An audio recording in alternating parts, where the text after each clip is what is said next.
Hello everyone, hope you all are fine. In our previous lecture, we discussed about the topic emission and absorption spectrum. And today we are going to cover Bohr's model of atom. Bohr's model से पहले हम already दो model discuss कर चुके हैं, that is Thompson model and Rutherford model of atom. Clear है? तो अब जो मेन रदरफोर्ड मॉडल की ड्रॉबैक्स थी, रदरफोर्ड मॉडल की ड्रॉबैक को ओवरकम करने के लिए नील बोहर ने 1915 में अपना मॉडल प्रपोज किया था, that is known as Bohr's model of atom. Clear है? So Bohr's model of atom was proposed by Niels Bohr in 1915 and it came into existence with the modification of Rutherford model of atom. Rutherford basically explained the nucleus of an atom and Bohr modified that model into electron and their energy levels. Clear है? Bohr ने basically Rutherford को modify किया. Rutherford ने हमें nucleus को explain किया था और बोहर ने उसी मॉडल में इलेक्ट्रॉन और उनके एनर्जी लेवल को इंट्रोड्यूस किया. So what are the main postulates of Bohr's model of atom? First postulate is atom consists of small heavy positively charged nucleus in the center and the electron revolve around in the circular orbit. अब यही same postulate Rutherford का भी था. तो अब जो main difference था, सो Bohr ने अब उसको मॉडिफाई किया. रदरफोर्ड ने सिर्फ कहा था कि इलेक्ट्रॉन रिवॉल्व करेंगे और फर्दर बोहर ने कहा that each orbit has a fixed energy. Electron जिन सर्कुलर ऑर्बिट्स में रिवॉल्व करेंगे उन ऑर्बिट्स की अपनी एक फिक्स एनर्जी होगी and these orbits are known as energy levels और stationary state. And energy of the electron revolving in a particular orbit is fixed and does not change with time. Clear है? Energy हर एक orbit में fix होगी and वो time के साथ further change नहीं होगी. So different energy levels are numbered as 1, 2, 3, 4. ठीक है? And further designated as K, L, M, N, O, P. Clear है? तो ये this is Bohr's model of atom. According to Bohr's model, nucleus is present in the center and electron are revolving around the nucleus in a fixed energy level. So different energy levels are numbered as 1, 2, 3, 4. जो nucleus के सबसे पास होगा orbit, that is first orbit. उसके बाद further second, third, fourth और उनको further designate किया as K, L, M, N, O, P shell. Now according to Bohr, energy of each orbit is fixed, so he designate the energy by the expression this. So energy of different orbits in case of hydrogen atom and hydrogen like particles. Hydrogen like particle which contain only one electron like helium ion, helium positive ion. Helium का atomic number 2 है. अगर उसके ऊपर plus charge है तो it contain only one electron. Lithium 2 positive ion etc. ठीक है? Are expressed by the expression En. N is for nth orbit is equal to minus 2 pi square m z square E4 divided by n square h square. ठीक है? तो energy negative होगी, हमेशा ये ध्यान रखना. Electronic energy are always negative and in this expression m is represented the mass of electron, that is 9.1 into 10 raised to power minus 31 kilogram. Z is atomic number of element. E charge on electron, that is 1.6 into 10 raised to power minus 19 coulomb. H represent the Planck's constant and value of Planck's constant 6.626 into 10 raised to power minus 34 joule second. N represent the number of energy levels or orbits. And we know value of N is from 1 to infinity. So as in this formula, value of mass of electron, charge on electron and Planck's constant are always remain constant. ठीक है? जो भी electron के का मास है, charge है और Planck's constant की वैल्यू, ये तो हमेशा कांस्टेंट ही रहेंगी. तो जब आप इन वैल्यूज को इस एक्सप्रेशन में पुट करोगे और फर्दर सोल्व करोगे, so the expression become energy in joule per atom is -21.8 into 10 raised to power -19 by n square into z square. ठीक है, where z is atomic number तो एलिमेंट का चेंज होता जाएगा and represent the number of energy shell. First shell में अगर electron present है तो n की वैल्यू 1, सेकेंड शेल में है तो n is equal to 2, for third shell n is equal to 3. In terms of electron volt energy is -13.6 z square by n square electron volt per atom. In kilojoule per mole, energy of nth orbit is -1312 divided by n square into z square. Clear है ये? Now let's calculate energy for hydrogen atom when electron is present in different orbits. Now for hydrogen atom, z is equal to 1, atomic number 1 होगा. तो अगर हम expression electron volt में ले रहे हैं, हमें पता है for first orbit n is equal to 1. So here energy of first orbit become -13.6 into Z square होता है. जेड स्क्वेयर हाइड्रोजन के लिए जेड की value 1 divided by N square. N is 1. So energy become -13.6 electron volt per atom. For second orbit n is equal to 2. So energy become -13.6 divided by 2 square. 2 square that is 4. So here energy of second orbit is -3.4 electron volt per atom. For third orbit n is equal to 3. So energy of third orbit become -13.6 divided by 9. That is -1.5 electron volt per atom. Similarly we can calculate energy for fourth orbit, fifth, sixth, seventh and so on.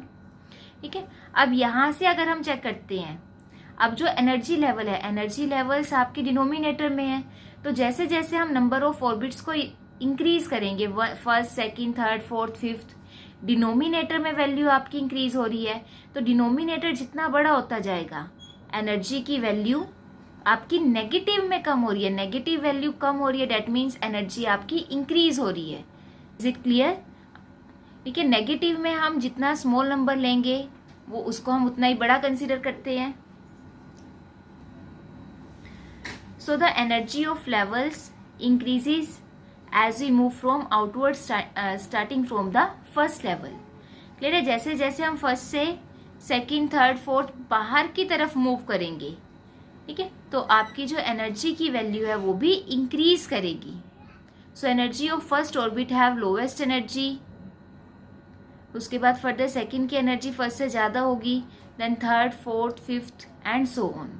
Similarly in case of K shell, energy of K shell is smaller than L shell, L is smaller than M shell, M shell has smaller energy than N shell and so on.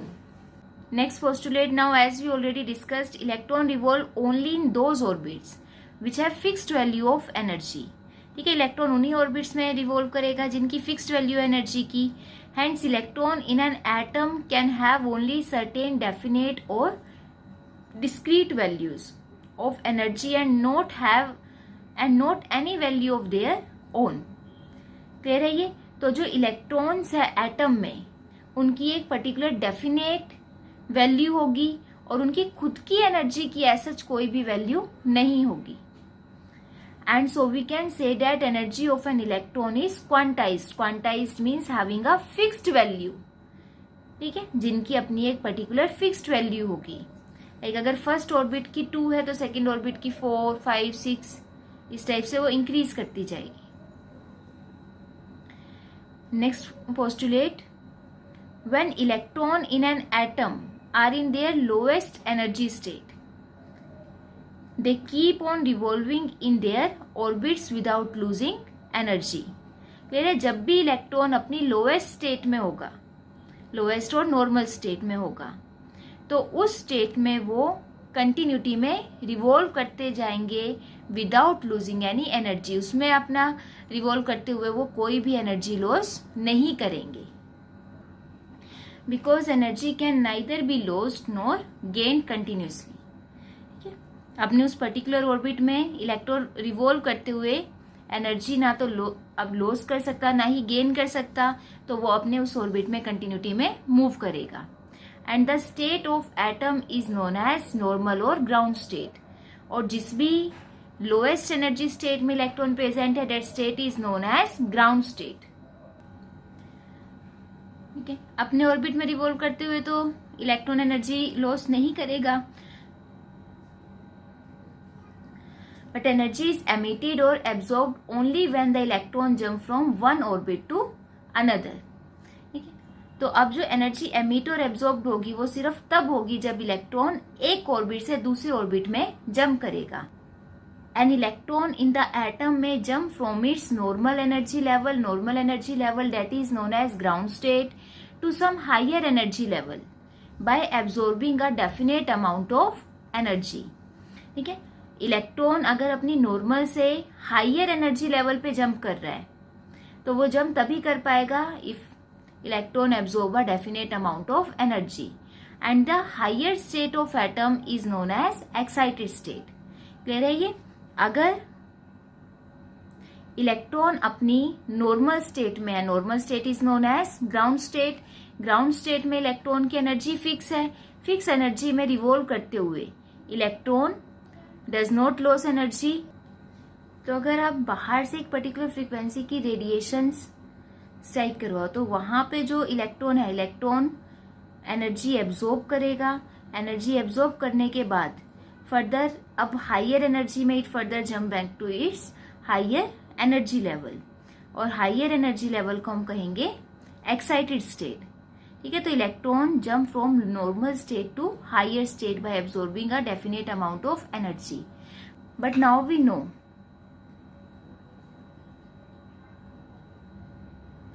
Stability is inversely proportional to energy.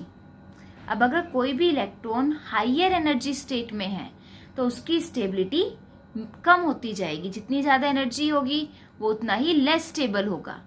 अब higher excited state में electron unstable है तो वो further अपनी stability regain करने के लिए क्या करेगा, जितनी भी अमाउंट एनर्जी की उसने एब्जॉर्ब की वो फर्दर उस अमाउंट ऑफ एनर्जी को एमिट आउट करेगा.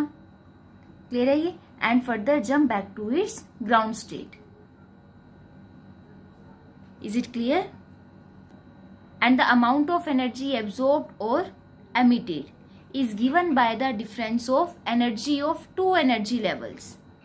Like if the energy of ground state is E1 and energy of excited state is E2, clear है? Then difference between two energy levels are shown by delta E. Delta E is higher energy minus lower energy level. E2 minus E1. ठीक है, where E2 represent the energy of electron in the higher state and E1 represent the energy of electron in the lower state. And delta is the difference between the energy of these two levels. Clear है ये? Now as we know, each energy level is associated with a certain definite amount of energy. Therefore, energy is always emitted or absorbed in a certain discrete quantities which is known as quanta or photon and not any another value. और ये हमें Planck's quantum theory से पता चला था. तो Bohr एक तरह से जो प्लैंक्स क्वांटम थ्योरी को भी एक्सप्लेन कर रहा है कि जितनी भी अमाउंट एनर्जी की एमिट होगी और एब्जॉर्ब होगी उसकी जो क्वांटिटी है वो अपनी हमेशा एक फिक्स्ड क्वांटिटी ही होगी. And this quantities are known as quanta और photon. Now next postulate the radius of stationary state of hydrogen like particles. Hydrogen like particles like helium positive, lithium 2 positive which contain only one electron are given by the expression. अगर जो radius है, radius we know electrons are revolving around the nucleus in a fixed energy level, तो उसकी जो radius होगी that is from center of nucleus to the last orbit in which electron is present. And radius is represented by the expression R is equal to A naught n square by Z, where n is number of orbits. A naught is 52.9 picometer. Value of A naught is fixed, that is 52.9 picometer, and which is the radius of first stationary state, and this value is also known as Bohr radius. ठीक है, first stationary state की radius है. First stationary state मतलब nucleus से first orbit तक का distance, और ये वैल्यू हमेशा फिक्स रहेगी. That's why it is known as Bohr's radius. Next, the velocity of the electron in different orbits is represented by, different orbits में जो इलेक्ट्रॉन की वेलोसिटी होगी it is represented by the following expression. Vn, velocity of nth orbit, is equal to V naught into Z by n, where V naught is 2.188 into 10 raised to power 8 centimeter per second. That is velocity of the electron in the first orbit of hydrogen atom. Clear है? V naught represent the velocity of electron in first orbit of hydrogen atom. Next, now like energy, angular momentum of electron is also quantized. ठीक है, energy की तरह ही जो angular momentum है, angular momentum की value भी quantized रहेगी. Angular momentum ये आप फिजिक्स में स्टडी करोगे डिटेल में. एंगुलर मोमेंटम बेसिकली जब भी कोई इलेक्ट्रॉन न्यूक्लियस के चारों रिवॉल्व करेगा किसी भी एटम में, having radius r, mass of electron is m, and it revolves around the nucleus with velocity v, then its angular momentum is represented by mvr. ठीक है, and angular momentum of the electron is integral multiple of h by 2 pi. Angular momentum की कोई भी value आएगी वो हमेशा h by 2 pi के multiple में ही होगी. Here value of n is 1, 2, 3 up to infinity. ठीक है, तो जो वैल्यू है वो हमेशा फिक्स्ड वैल्यू होगी, and it is always multiple of h by 2 pi. So we can say that angular momentum of an electron is also quantized value. So these are the main postulates of Bohr's model of atom. Next, electronic energy as a negative energy. अब Bohr's का जो main postulate था that electrons are revolving around the nucleus in a fixed energy level, and when we calculate the energy of an electron it always comes negative. हमने energy का expression किया तो उसमें जो एनर्जी की वैल्यू थी वो हम नेगेटिव में ले रहे थे. अगर हम इलेक्ट्रॉन वोल्ट की बात करते तो 13.6 minus 13.6 Z square by N square electron volt per atom, kilojoule में minus 1312 Z square by N square kilojoule per mole. अब जो ये एनर्जी है why electronic energy is taken as negative, तो इसका जो मेन रीजन है, if we take electron at infinite distance from the nucleus.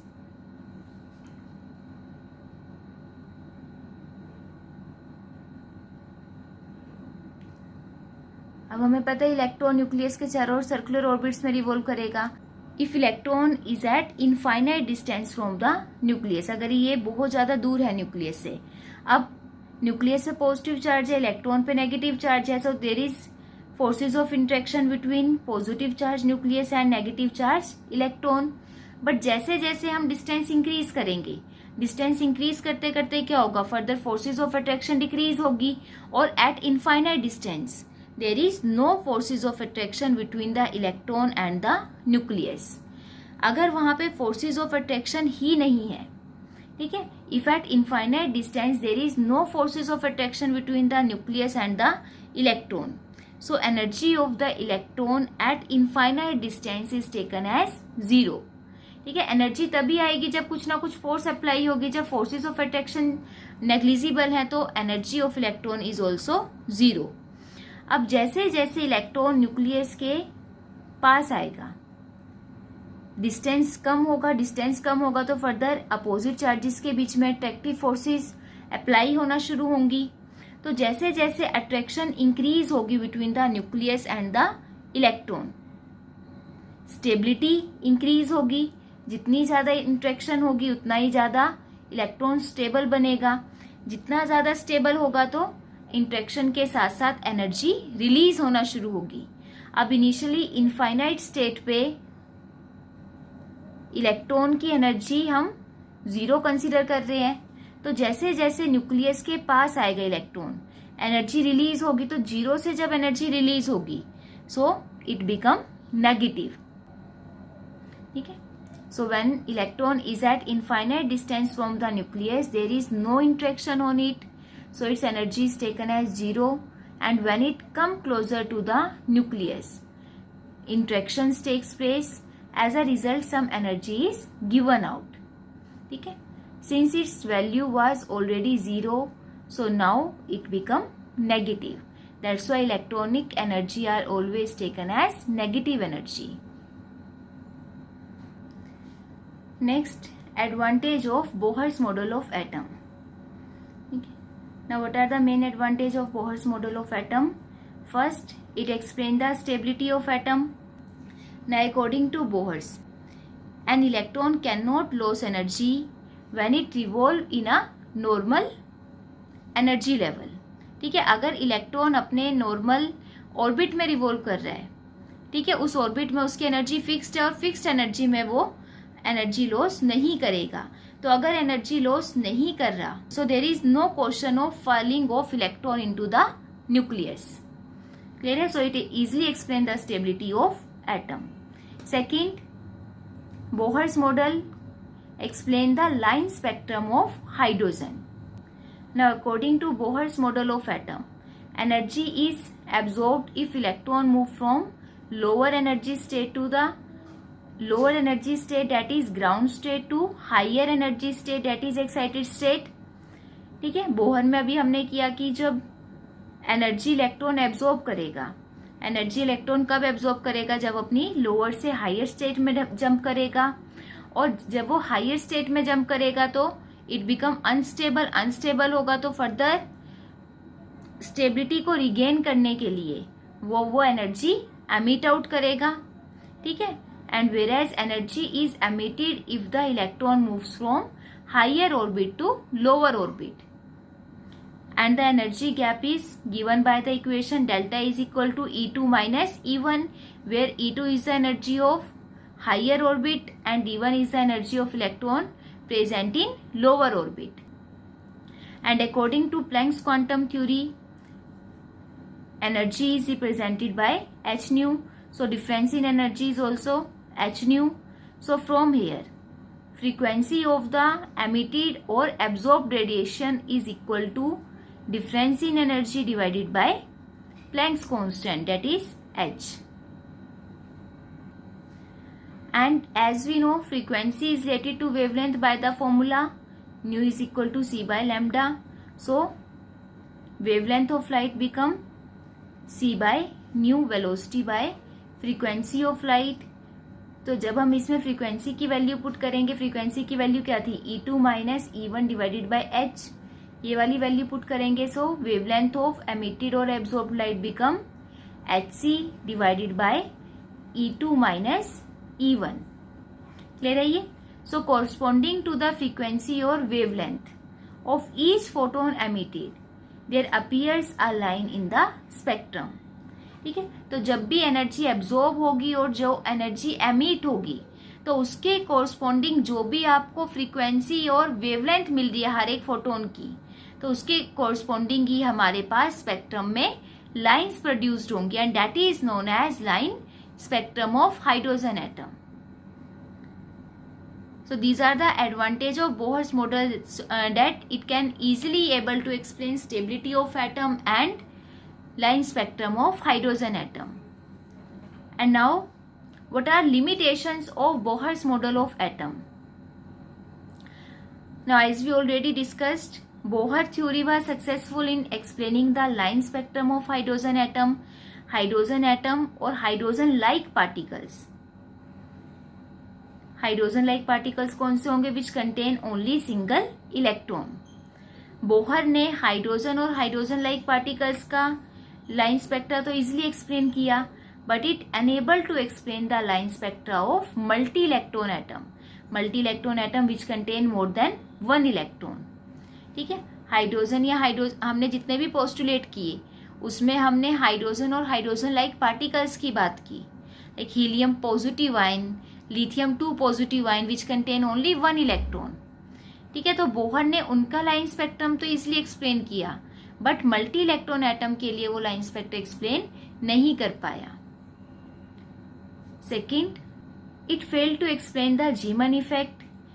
जीमन effect को explain करने में ये फेल हो गया. So what is Zeeman effect? Zeeman effect is the splitting of spectral line in the presence of magnetic field. ठीक है, when the spectral line is split into several components in the presence of magnetic field. Similar Zeeman effect is also failed to explain the Stark effect. Stark effect is when the spectral line gets split up into fine lines in the presence of electrical field. ठीक है, तो जो lines magnetic और electrical field की presence में further splitting show करेंगी, वो show क्यों करेंगी, बोहर उसको एक्सप्लेन नहीं कर पाया. This Bohr model was failed to explain the 3-dimensional model of atom. Bohr ने कहा कि जो इलेक्ट्रॉन्स हैं वो अपने न्यूक्लियस के चारों एक फिक्स्ड एनर्जी पाथ में रिवॉल्व करेंगे, that is known as orbit और stationary shells. So this model is a flat model of atom or 2-dimensional model of atom. But nowadays we know that atom is 3-dimensional, not a 2-dimensional or a flat model. So Bohr was not able to explain its 3-dimensional model. So Bohr was not able to explain 3-dimensional model of atom. Next, Bohr unable to explain the de Broglie concept of dual nature of metal and Heisenberg uncertainty principle. ठीक है, ये de Broglie और Heisenberg uncertainty principle को explain नहीं कर पाया. And what is Heisenberg uncertainty principle and de Broglie concept, ये हम नेक्स्ट टॉपिक्स में डिटेल में स्टडी करेंगे. So this is all about Bohr's model of atom, its advantage and limitations. Next, numericals related to Bohr's model. So here first numerical is calculate the energy associated with the first orbit of helium ion. What is the radius of this orbit? So in this numerical we have to calculate the energy of first orbit of helium ion and its radius. So we know what is the formula of energy. En is equal to minus 2.18 into 10 raised to power minus 18 z square divided by n square joule पर atom. अब यहाँ पे आपको numerical में unit mention नहीं है कि आपको किस यूनिट में कैलकुलेट करनी है, तो आप किसी भी यूनिट में कैलकुलेट करके शो कर सकते हो. अगर आपको यूनिट मेंशन हो कि calculate the energy in joule, in kilo joule या इन इलेक्ट्रॉन वोल्ट, तो हमें उसी यूनिट में निकालनी पड़ेगी. ठीक है, यहाँ पे आप जूल में भी निकाल सकते हो, इलेक्ट्रॉन वोल्ट में भी और किलो जूल में भी. So for helium atomic number Z is 2, and for first orbit you have to calculate the energy of first orbit, so n become 1. तो जब हम ये वैल्यू पुट करेंगे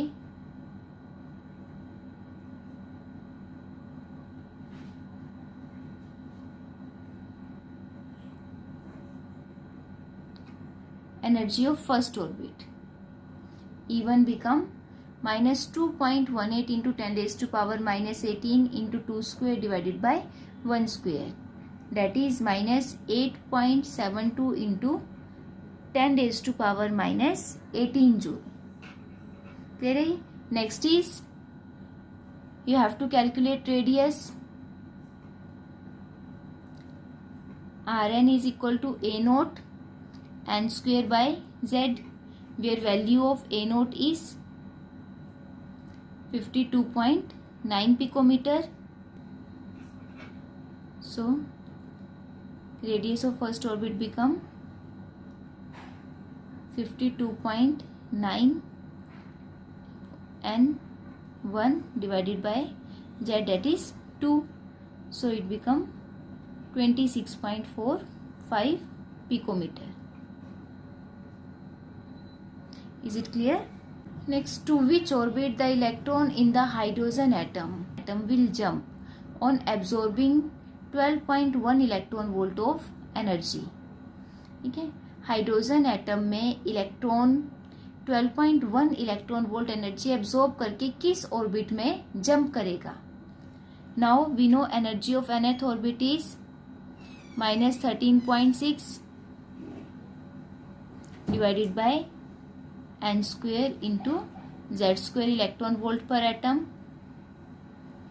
तो hydrogen, atomic number of hydrogen is 1, so it contain only 1 electron. तो हम ये consider कर सकते हैं कि जो इलेक्ट्रॉन है वो इनिशियली अपनी फर्स्ट ऑर्बिट में है. So energy of first orbit become -13.6 electron volt per atom. Now after absorbing 12.1 electron volt of energy, initial energy 13.6 है. जब वो 12.1 इलेक्ट्रॉन वोल्ट एनर्जी और एब्जॉर्ब कर लेगा तो एनर्जी कितनी बन जाएगी. So after